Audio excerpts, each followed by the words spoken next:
African desert के ऊपर से प्लेन में सवार 5 लोग गुजर रहे थे कि अचानक टेक्निकल इश्यू की वजह से पायलट को क्रैश लैंडिंग करनी पड़ी। प्लेन में सवार सभी पैसेंजर्स पूरी तरह से जख्मी हो गए, लेकिन उसको बचाने के लिए वहाँ कोई मौजूद नहीं था।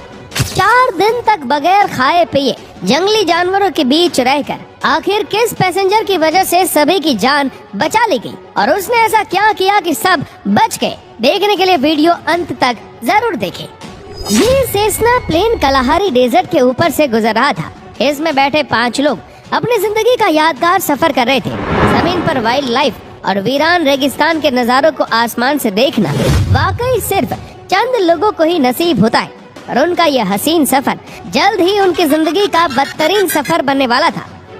कलाहारी के बीचों बीच जहां इंसान का रहना इम्पॉसिबल है, वहां अचानक इनके जहाज में एक मसला हुआ और पायलट ने प्लेन को क्रैश लैंड करवा दिया। आइए जानते हैं क्या है उसके पीछे की असल वजह।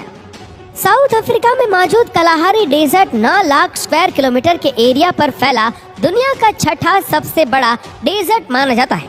ये अफ्रीकन सहारा की तरह इतना खुश्क तो नहीं है, और इसी वजह से यहाँ 320 अलग अलग किस्म की वाइल्ड लाइफ बसती है, जिनमें शिकारी जानवरों की बात की जाए तो शेर, चीता और जंगली कुत्तों समेत अफ्रीकन हाथी भी शामिल है, जो अपने इलाके में किसी को भी बर्दाश्त नहीं करते।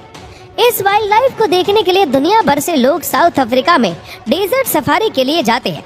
अब क्योंकि ये डेजर्ट इतना बड़ा है कि इसको साउथ अफ्रीका की 3 कंट्रीज आपस में शेयर करती है। बोत्सवाना के कैपिटल गैब्रोन में एक कोरियर कंपनी के एग्जीक्यूटिव डायरेक्टर कार्ल डुप्लेसिस ने एक प्राइवेट प्लेन लिया। वो अपने दोस्तों को कलाहारी डेजर्ट के शानदार नज़ारे दिखाते हुए उनको 600 किलोमीटर दूर मॉन नामी एक गांव में लेकर जाना चाहते थे। उनके इस ट्रिप का मकसद एडवेंचर के साथ साथ एक बिजनेस इवेंट को कवर करना भी था। इस हवाई सफर में इनके दोस्त माइक निकोलिक और उनकी बीवी लेनेट निकोलिक समेत नेब ग्रावरेक और जहाज के पायलट कोस्टा मार्कोन डो नटोस भी थे।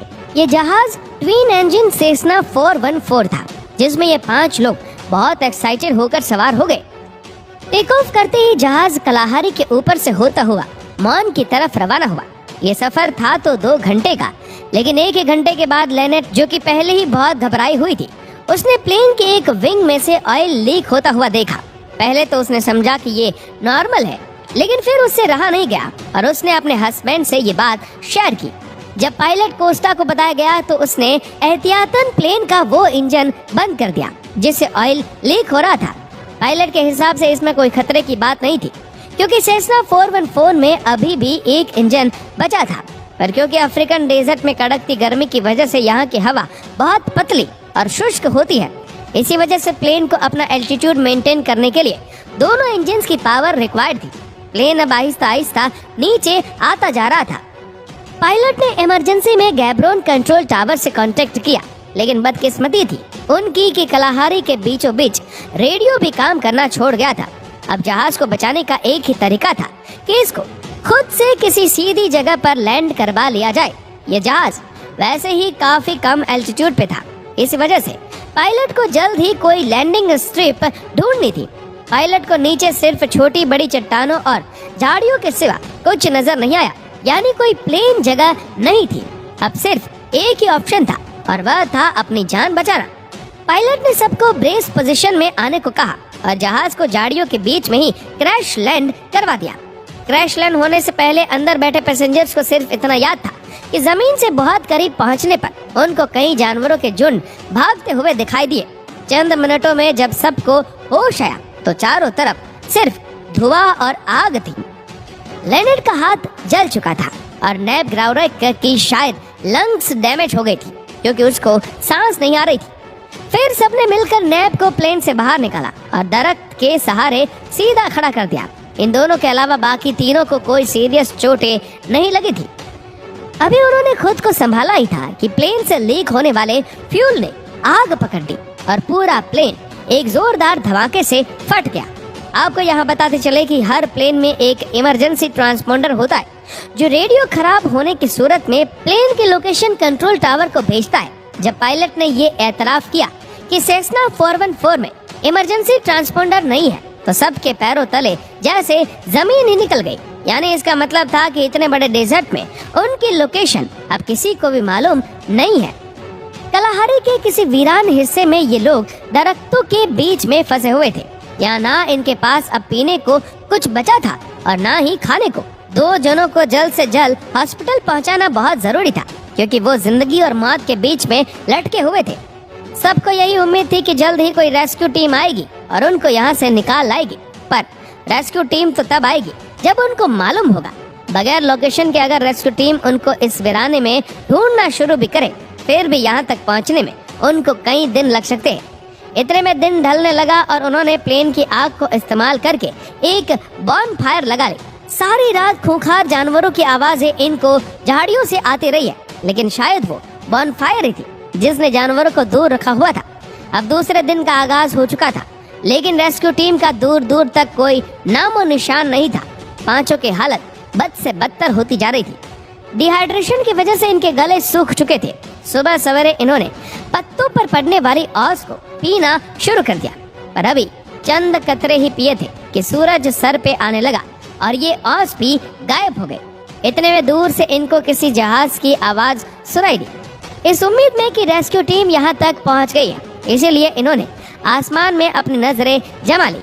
उन्होंने देखा कि एक पैसेंजर प्लेन ठीक इनके ऊपर से गुजर रहा था। इन्होंने धुआं छोड़ा, आवाजें दी, लेकिन सब बेकार था, क्योंकि इतनी ऊंचाई से इनको नोटिस करना करीब नामुमकिन था। अब उनको यही अपनी मौत दिखाई दे रही थी। यहाँ पड़े पड़े या तो ये भूख प्यास से मर जाएंगे, और अगर बाहर निकले तो शायद ये जानवरों की भूख का शिकार हो जाए। आखिरकार एग्जीक्यूटिव डायरेक्टर कार्ल और पायलट ने इस खतरनाक डेजर्ट में मदद ढूंढने का फैसला किया। ये फैसला था तो बहुत खतरनाक, लेकिन इसके सिवा और कोई ऑप्शन भी नहीं बचा था। वो लोग मदद की तलाश में जख्मी साथियों को पीछे छोड़कर रवाना हो गए। दूसरा दिन भी खत्म होने वाला था। क्रैश साइट पे प्लेनेट और नेप की हालत अब मजीद बिगड़ती जा रही थी। पूरा दिन आग बरसाने वाली गर्मी ने इनको मजीद डिहाइड्रेट कर दिया था। दूसरी तरफ कार्ल और पायलट को भी पूरा दिन चलते रहने के बाद भी पानी का कोई खास सुराग नहीं मिला था। दूसरे दिन की रात को अचानक बारिश हो गई, लेकिन ये थोड़ी देर के लिए ही थी, इसलिए क्रैश साइट वाले जख्मी साथी किसी भी चीज में पानी इकट्ठा ना कर सकी। प्लेन क्रैश को अब 2 दिन गुजर चुके थे। कार्ल और पायलट हाल से बेहाल लगातार डेजर्ट में चलते रहे, लेकिन मजाल है कि इनको कोई इंसान नजर आए या फिर कोई पानी का जखीरा। अब उनको ये शक पड़ने लगा कि वो सही डायरेक्शन में भी जा रहे हैं कि नहीं। दूसरी तरफ क्रैश साइट पे नैब को अब एक्सट्रीम डिहाइड्रेशन और डैमेज लंग्स की वजह से पैनिक अटैक्स पड़ना शुरू हो गए, क्योंकि वो पिछले 2 दिनों से सीधा खड़ा हुआ था। उसने अकेले ही जंगल में जाने का फैसला किया। वो थोड़ा ही आगे गया तो रात को पड़ने वाली बारिश का पानी एक दरख्त के सुराख में इकट्ठा हुआ पाया। ये मुश्किल से 1 गिलास भी पानी नहीं था, जिसको सबने शेयर करके पिया। तीसरा और चौथा दिन सबने ऐसे गुजारा जैसे अब वो हिम्मत हार चुके हो और बस अपनी मौत का इंतजार कर रहे हो। लेनेट के जख्म पर कीड़े पड़ चुके थे, तो दूसरी तरफ कार्ल और पायलट कोस्टा थे, जो पिछले 4 दिनों से लगातार चल ही रहे थे। ये भी एक चमत्कार था कि अफ्रीकन जंगल में बिना एक्सपीरियंस के वो अभी तक किसी जंगली जानवर का शिकार नहीं हुए थे। 5वें दिन की एंडिंग पे कार्ल और पायलट को दूर से एक हट की छत दिखाई दी। पहले तो उनको लगा कि शायद ये उनका वहम है, क्योंकि रास्ते में कई बार पहले भी ऐसे ख्याल उनको आ चुके थे। वो वाकई एक हट था जिसके अंदर एक लड़की बैठी हुई थी। ये देखकर इनकी जान में जान आ गई। उन्होंने वहाँ सबसे पहले अपनी प्यास बुझाई और रेडियो करके अपने कंट्रोल टावर को सारा मांजरा सुनाया। रेस्क्यू टीम पहले से ही उनको कलाहारी में तलाश कर रही थी, लेकिन सही लोकेशन मालूम ना होने की वजह से वो डेजर्ट के दूसरे हिस्सों में उनको ढूंढ रहे थे। क्रैश के 6ठे दिन सुबह सवेरे एक क्रैश साइट पे तीनों दोस्तों का सांस करीब निकल ही चुका था कि हेलीकॉप्टर की आवाज ने उनमें जैसे जान भर दी। आखिरकार रेस्क्यू टीम क्रैश साइट पे पहुंच चुकी थी। इस प्लेन क्रैश में बचने वालों का कहना है कि मौत से सिर्फ चंद सेकंड पहले रेस्क्यू टीम का वहां पहुंचना किसी चमत्कार से कम हरगिज नहीं है। कार्ल और पायलट कोस्टा का अपने दोस्तों को छोड़कर मदद के लिए निकलना वाकई एक अच्छा फैसला साबित हुआ। आपको बता दें कि इस हादसे में शामिल सारे ही लोग बच गए।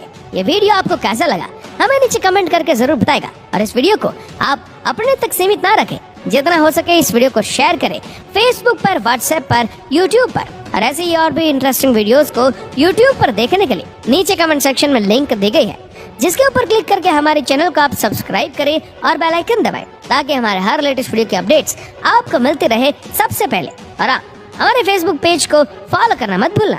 धन्यवाद।